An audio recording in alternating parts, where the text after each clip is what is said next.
ನಮಸ್ತೆ ಫ್ರೆಂಡ್ಸ್, ಎಲ್ಲರಿಗೂ ಶುಭೋದಯ.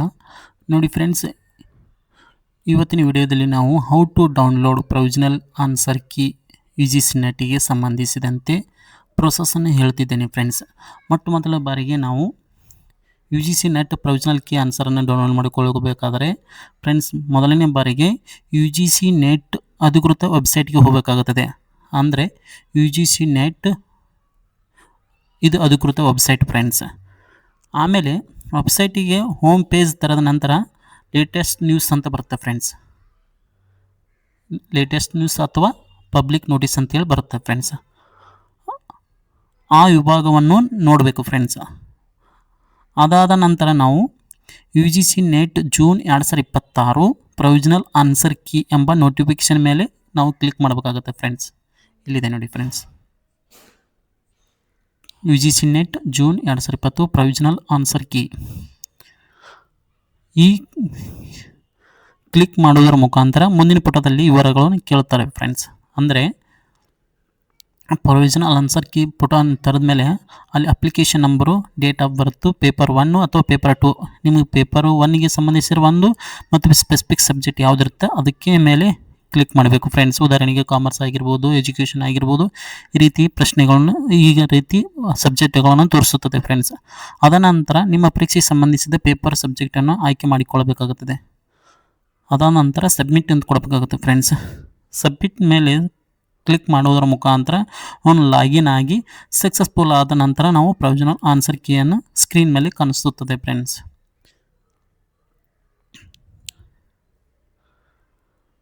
ಈ ಪ್ರೊವಿಷನಲ್ ಕೀ ಆನ್ಸರ್ ಕಾಣಿಸಿದ ಮೇಲೆ ಫ್ರೆಂಡ್ಸ್, ಡೌನ್ಲೋಡ್ ಆನ್ಸರ್ ಕೀ ಅಂತ ಬರುತ್ತದೆ ಫ್ರೆಂಡ್ಸ್. ಡೌನ್ಲೋಡ್ ಈ ಆಪ್ಷನ್ ಮೇಲೆ ಕ್ಲಿಕ್ ಮಾಡೋದ್ರ ಮುಖಾಂತರ PDF ಫೈಲ್ ಮೊಬೈಲ್ ಅಥವಾ PC ಮುಖಾಂತರ ಅಥವಾ ಅಂದರೆ ಕಂಪ್ಯೂಟರ್ ಮುಖಾಂತರ ನಾವು ಡೌನ್ಲೋಡ್ ಮಾಡಿಕೊಳ್ಳಬಹುದು ಫ್ರೆಂಡ್ಸ್. ಈ ರೀತಿಯಾಗಿರ್ತದೆ. ಮೊದಲು ವೆಬ್ಸೈಟಿಗೆ ಭೇಟಿ ಕೊಡಬೇಕು. ಆ ನಂತರ ಪಬ್ಲಿಕ್ ನೋಟಿಸ್ ಮತ್ತು ಇವೆಂಟ್ ನೋಟಿಸ್ ಅಂತಂದು ಸ್ಕ್ರೀನ್ ಮೇಲೆ ಕಾಣ್ತದೆ ಫ್ರೆಂಡ್ಸ್. ಆಮೇಲೆ UGC ನೆಟ್ ಅಂತೇಳಿ ಇದ್ರ ಮೇಲೆ ಪ್ರೊವಿಷನಲ್ ಕೀ ಆನ್ಸರ್ ಮೇಲೆ ಕ್ಲಿಕ್ ಮಾಡೋದ್ರ ಮುಖಾಂತರ ಇದು ಮತ್ತೊಂದು ವಿಭಾಗ ತೆರೆದುಕೊಳ್ಳುತ್ತದೆ. ಆವಾಗ application number, date of birth ಎಲ್ಲನೂ ತುಂಬಿ ಸಬ್ಮಿಟ್ ಕೊಟ್ಟರೆ ಆವಾಗ ಪೇಪರ್ 1 ಜನರಲ್ ಪೇಪರ್ ಆಗಿರ್ಬೋದು, ಪೇಪರ್ 2 ನಿಮ್ಮ ಸ್ಪೆಸಿಫಿಕ್ ಪೇಪರ್ ಯಾವುದಿರುತ್ತೆ, ಡೌನ್ಲೋಡ್ ಆನ್ಸರ್ ಕೀ PDF ಅಂತೇಳಿ ಕ್ಲಿಕ್ ಮಾಡೋದ್ರ ಮುಖಾಂತರ ನಾವು ಡೌನ್ಲೋಡ್ ಮಾಡಿಕೊಳ್ಳಬಹುದು. ಯಾವುದು ಫ್ರೆಂಡ್ಸ್, UGC ನೆಟ್ ಎಕ್ಸಾಮಿಗೆ ಸಂಬಂಧಿಸಿದಂತೆ. ಅದಾದ ನಂತರ ನೋಡಿ ಫ್ರೆಂಡ್ಸ್, ಇದು ಪ್ರೊವಿಷನಲ್ ಕೀ ಆನ್ಸರು ತಾತ್ಕಾಲಿಕ ಕೀ ಆನ್ಸರ್ ಆಗಿರ್ತದೆ. ಇದು ಫೈನಲ್ ಕೀ ಆನ್ಸರ್ ಅಲ್ಲ ಫ್ರೆಂಡ್ಸ್. ಫೈನಲ್ ಆನ್ಸರ್ ಕೀ ಅಲ್ಲ ಫ್ರೆಂಡ್ಸ್. ಯಾಕಂದರೆ ಇದು ಪ್ರೊವಿಷನಲ್ ಆಗಿರುವುದರಿಂದ ಯಾವುದಾದ್ರೂ ಪ್ರಶ್ನೆ ನಿಮಗೆ ನೀಡಿರುವಂಥ ಆನ್ಸರ್ ತಪ್ಪಾಗಿದೆ ಅಂತ ಅನಿಸಿದರೆ ನ್ಯಾಷನಲ್ ಏಜೆನ್ಸಿ ಟೆಸ್ಟಿಂಗ್ ಅವರಿಗೆ ಆನ್ಸರ್ ಕೀಗೆ ನಾವು ಚಾಲೆಂಜ್ ಅಥವಾ ಅಬ್ಜೆಕ್ಷನ್ ಹಾಕ್ಬೋದು ಫ್ರೆಂಡ್ಸ್. ಅದು ಸಲ್ಲಿಸಲು ಅವಕಾಶ ನೀಡಿದ್ದಾರೆ. ಹಾಗಾಗಿ ಅಬ್ಜೆಕ್ಷನ್ ಸಲ್ಲಿಸುವಾಗ ಪ್ರತಿ ಉತ್ತರಕ್ಕೆ ಸೂಕ್ತವಾದಂಥ ಅದಕ್ಕೆ ಎವಿಡೆನ್ಸ್ ಕೊಡಬೇಕಾಗುತ್ತೆ ಫ್ರೆಂಡ್ಸ್, ಮತ್ತು ಅಥವಾ ರೆಫರೆನ್ಸ್ ನೀಡಬೇಕಾಗುತ್ತದೆ. ಹಾಗಾಗಿ ನಾವು ಅಬ್ಜೆಕ್ಷನ್ ಹಾಕೊಂಬಂದಾಗ ನಮ್ಮಲ್ಲಿ ಪ್ರೂಫ್ ಇಟ್ಟುಕೊಳ್ಳಬೇಕಾಗುತ್ತದೆ. ಹಾಗಾಗಿ ಫ್ರೆಂಡ್ಸ್, ಅದಾದ ನಂತರ ನೋಡಿ ಫ್ರೆಂಡ್ಸ್, ವಿಂಡೋ ಓಪನ್ ಮಾಡಿದ್ದಾರೆ ಅಂತ ಹೇಳಿದ್ದಾರೆ UGC ನೆಟ್ ಅವರು. ಪ್ರೊವಿಷನಲ್ ಕೀ ಆನ್ಸರ್ ರಿಲೀಸ್ಡ್ ಇನ್ ಚಾಲೆಂಜ್ ವಿಂಡೋ, ಅಂದರೆ ಅಬ್ಜೆಕ್ಷನ್ ಹಾಕುವಂಥ ವಿಂಡೋ ಓಪನ್ ಆಗಿದೆ ಅಂತೆ.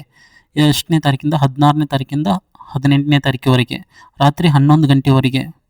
ಲಾಸ್ಟ್ ಪೇಮೆಂಟು ಕೊಡುವುದು, ಶುಲ್ಕ ಪೇಮೆಂಟ್ ಮಾಡುವುದು 18ನೇ ತಾರೀಕು ಹೇಳಿದ್ದಾರೆ ಫ್ರೆಂಡ್ಸ್. ಇಲ್ಲಿ ನೋಡಿ ಫ್ರೆಂಡ್ಸ್, ಮೊದಲನೆಗೆ ಪ್ರಶ್ನೆಗೆ ಒಂದು ಕ್ವಶನ್ಗೆ 200 ಹೇಳಿದ್ದಾರೆ. ನೆಕ್ಸ್ಟು ಎರಡನೇ ಕ್ವಶನ್ಗೆ 400 ಫ್ರೆಂಡ್ಸ್. ಅದೇ ರೀತಿ 5 ಕ್ವಶನ್ಗೆ ನೀವು ಅಬ್ಜೆಕ್ಷನ್ ಹಾಕ್ತಿದ್ರೆ 1000 ಪೇ ಮಾಡಬೇಕಾಗುತ್ತದೆ, ಪಿ ಇರ್ತದೆ ಫ್ರೆಂಡ್ಸ್. ಒಂದು ಪೇಪರಿಗೆ 200, ಟೋಟಲ್ 5 ಕ್ವಶನಿಗೆ ನೀವು ಅಬ್ಜೆಕ್ಷನ್ ಹಾಕ್ತಿದ್ದರೆ 500,000 ಅಮೌಂಟು ತುಂಬಬೇಕಾಗುತ್ತದೆ ಫ್ರೆಂಡ್ಸ್. ಹಾಗಾಗಿ ಪ್ರೊವಿಷನಲ್ ಕೀ ಆನ್ಸರ್ ರಿಲೀಸ್ ಆದಮೇಲೆ ತಾತ್ಕಾಲಿಕ ಉತ್ತರ ಕೀ ಬಿಡುಗಡೆ ಆಗಿರ್ತದೆ ಫ್ರೆಂಡ್ಸ್. ಇದು 16ನೇ ತಾರೀಕಿಗೆ ಹೇಳಿದ್ನಲ್ಲ ಫ್ರೆಂಡ್ಸ್, 16ರಿಂದ 18ನೇ ತಾರೀಕಿಗೆ. ಅದರ ಜೊತೆಗೆ ರಾತ್ರಿ 11 ಗಂಟೆಯವರೆಗೆ ಹೇಳಿದ್ದಾರೆ ಪ್ರೊವಿಷನಲ್ ಕೀ ಆನ್ಸರು. ಇಲ್ಲಿ ಹೇಳಿದರೆ ನೋಡಿ ಫ್ರೆಂಡ್ಸ್, 200 4 ಕ್ವಶನ್ಗೆ 200 ರೂಪಾಯಿ ನಿಗದಿತ ಮಾಡಿದ್ದಾರೆ. ಟೋಟಲ್ 2 ಕ್ವಶನ್ ನೀವು ಅಬ್ಜೆಕ್ಷನ್ ಹಾಕ್ತಿದ್ರೆ 400 ಪೇಮೆಂಟ್ ಮಾಡಬೇಕಾಗುತ್ತದೆ. 5 ಕ್ವಶನ್ಗೆ ನೀವು ಅಬ್ಜೆಕ್ಷನ್ ಹಾಕ್ತಿದ್ರೆ ಅಂದರೆ 1000 ಅಮೌಂಟನ್ನು ಪೇ ಮಾಡಬೇಕಾಗುತ್ತದೆ ಫ್ರೆಂಡ್ಸ್. ಹಾಗಾಗಿ ಇದು 16ನೇ ತಾರೀಕಿಂದ 18ನೇ ತಾರೀಕಿವರೆಗೆ ನೀವು ಅಬ್ಜೆಕ್ಷನ್ ಸಲ್ಲಿಸಲು ಅವಕಾಶ ನೀಡಿದ್ದಾರೆ ಫ್ರೆಂಡ್ಸ್. ಹಾಗಾಗಿ ಇದರೊಳಗೆ ನಾವು ಅಮೌಂಟ್ ಕೂಡ ಇದರೊಳಗೆ ಟೈಮ್ ಒಳಗೆ ನಾವು ಅಂದರೆ ಪೇ ಮಾಡಬೇಕಾಗುತ್ತದೆ. ಅದರ ಜೊತೆಗೆ